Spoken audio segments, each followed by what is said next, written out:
دوستان عزیز سلام، به این ویدیو خوش اومدید. امیدوارم پر انرژی و شاد باشید.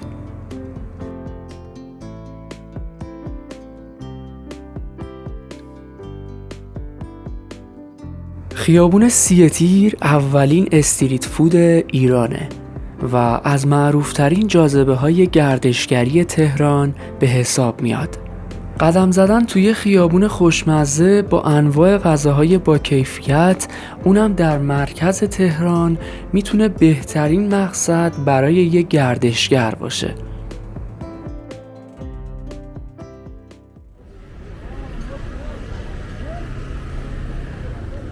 خیابون سی تیر از قدیمی ترین خیابون‌های تهرانه و اولین استریت فود پایتخت محسوب میشه. علاوه بر دکه ها و کافه های خیابونی، جاذبه های تاریخی و مذهبی زیادی در این خیابون وجود داره که بیش از 100 سال قدمت دارن، مثل کلیسا و آتشکده که از مهمترین بناهای مذهبی خیابون سی تیر هستن.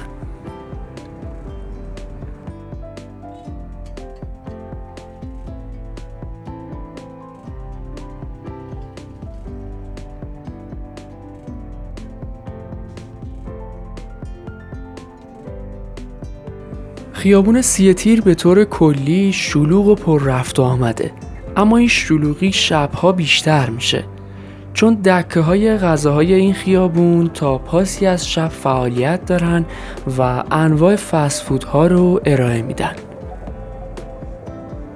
تو مناسبت‌های مختلف سال مثل شب نوروز هم خیابون رو آذین بندی میکنن و در کنار پیاده روها گروه‌های موسیقی خیابونی هنرنمایی میکنن.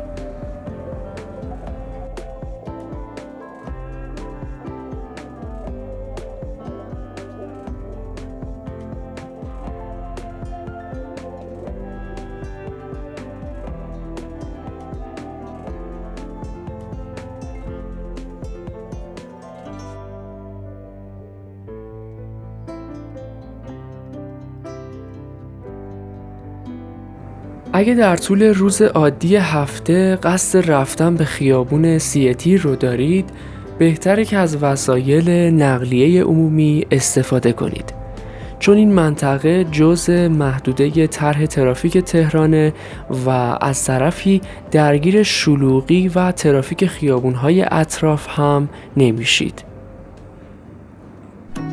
اگه هم قصد دارید شبونه به سی تیر برید، باید خودروی شخصیتون رو توی خیابون‌های اطراف پارک کنید و کمی پیاده روی کنید تا به خیابون برسید.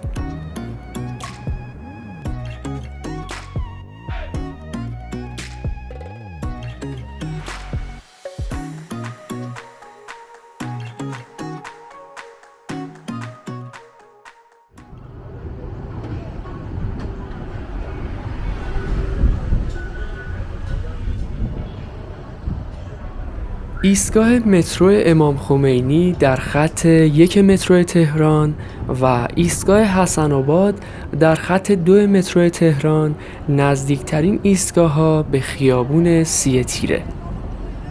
لینک آدرس دقیق خیابون رو توی قسمت دیسکریپشن براتون گذاشتم که میتونید روش کلیک کنید و به راحتی مسیریابی کنید.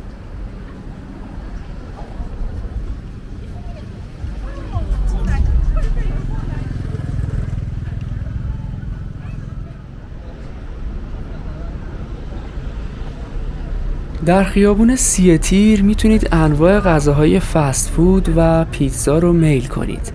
در کنارش انواع غذاهای خونگی و محلی مثل کباب لقمه، کباب تابعی، سمبوسه، فلافل و غذاهای این چنینی رو سفارش بدید.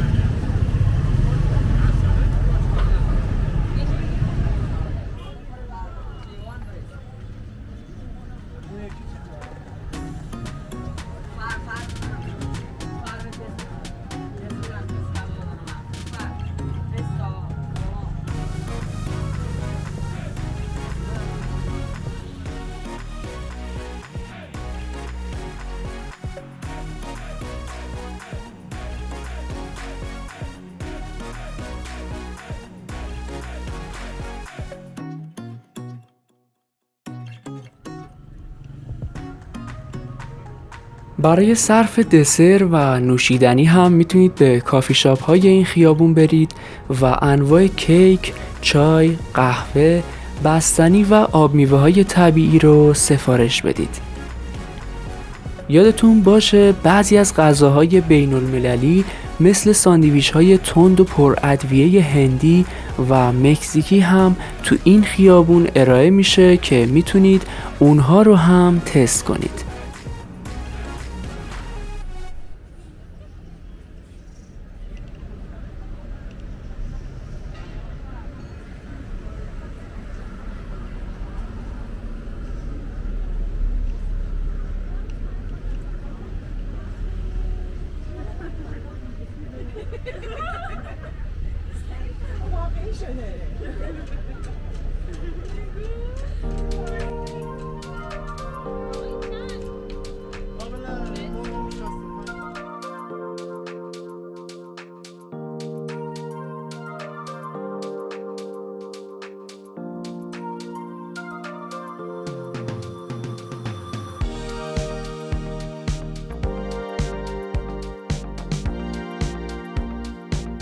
روزانه حدود 3000 نفر از گذر گردشگری ۳ تیر عبور میکنن.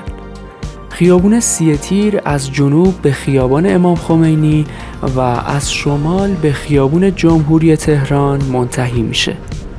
سرتاسر خیابون ۳ تیر سنگفرش شده و قدم زدن رو برای گردشگران جذاب‌تر کرده.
امیدوارم شاد و پر انرژی باشید و ممنونم که با دوربین من به شهرهای ایران سفر میکنید. اگه از ویدیو خوشتون اومد اون رو لایک کنید و نظرتون رو تو قسمت کامنت ها برام بنویسید.